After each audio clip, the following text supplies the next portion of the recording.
Fala galera, quarto no... Eu tô morando sozinho há pouco mais de uma semana. Só que eu passei 19 anos da minha vida sempre morando com alguém junto comigo na casa. De repente eu percebi que quando eu acordava pela manhã não tinha café na mesa. Se eu ficasse trabalhando até 11h30 não ia ter almoço pra mim comer. Depois que eu terminasse de almoçar, não teria alguém pra lavar a louça. E o que eu sei é que nos primeiros dias morando sozinho eu tive muita dificuldade em organizar o meu tempo. E o principal de tudo foi que eu tive muita dificuldade de passar um tempo com Deus.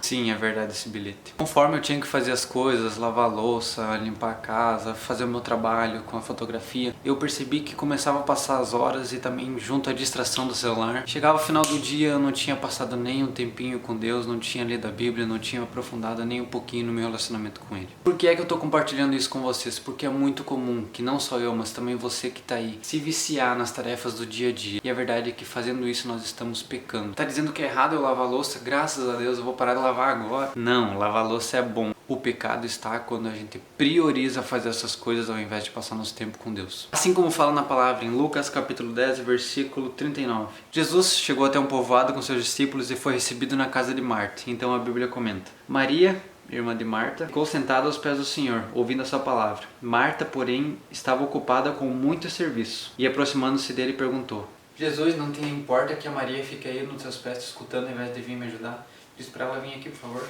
E Jesus, escutando isso, disse: Marta, Marta, você está preocupada e inquieta com muitas coisas. Maria escolheu a boa parte, e esta não lhe será tirada.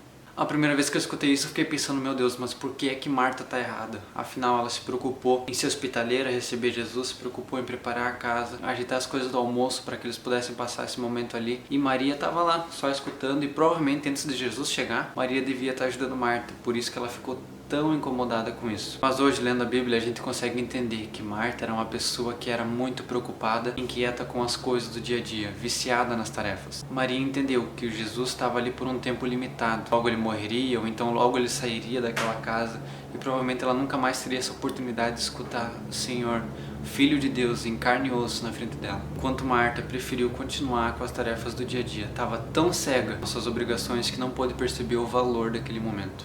E o que eu quero compartilhar com vocês aqui hoje são dois princípios. Primeiro deles: a liberdade não é a ausência de restrições, mas sim encontrar as restrições corretas e libertadoras. Se meu objetivo como fotógrafo é que as pessoas saiam do ensaio renovadas, com autoestima lá em cima e que saiam impactadas, então eu preciso passar 6 horas estudando, fotografando e editando imagens para que eu possa alcançar esse resultado. Porém, se eu quero passar 6 horas no computador fazendo isso, eu preciso dizer não para jogos de videogame, jogos de futebol ou então sair com os meus amigos. Quando nós escolhemos ter um relacionamento bom com Deus, a gente precisa entender que a nossa liberdade não está no fato de que a gente pode fazer o que a gente quiser, mas sim que a gente precisa dizer não para algumas coisas estratégicas a fim de que a gente possa alcançar o melhor com Deus. Eu acho muito legal o que o nosso pastor fala: se você chegar até mim e dizer que você não tem tempo para Deus, eu vou dizer que você está mentindo, pois todos nós temos a mesma quantia de tempo. Mas se você me disser que não sobrou tempo para Deus, eu vou acreditar em você.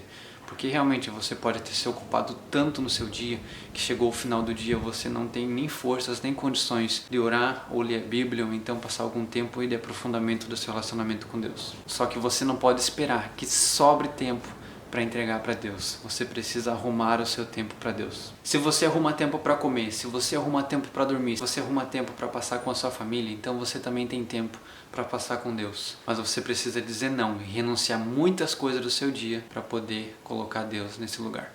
Segundo princípio: nenhuma relação amorosa poderá crescer a menos que um indivíduo sacrifique um pouco do seu tempo para servir o outro. O que a gente mais vê em banners ou nas redes sociais é: seja você mesmo. Se aceite com suas manias, seus jeitos, suas qualidades e os seus defeitos. E tudo isso é muito legal, realmente a aceitação própria é importante. O problema é que isso cria uma mentalidade em que quando as pessoas entram em um relacionamento, seja de amizade ou então de namoro, elas entram pensando que a outra pessoa precisa aceitar ela como ela é, independente de como ela for. E na primeira intriga que acontece, em que é necessário um dos dois abrir mão da sua opinião, largar um pouco de si para poder fazer com que o relacionamento dê certo, a maioria das pessoas não é capaz disso. Soltar o orgulho e dizer que está errado, ou então de, mesmo estando certo, aceitar que é melhor manter uma relação saudável do que ter a razão.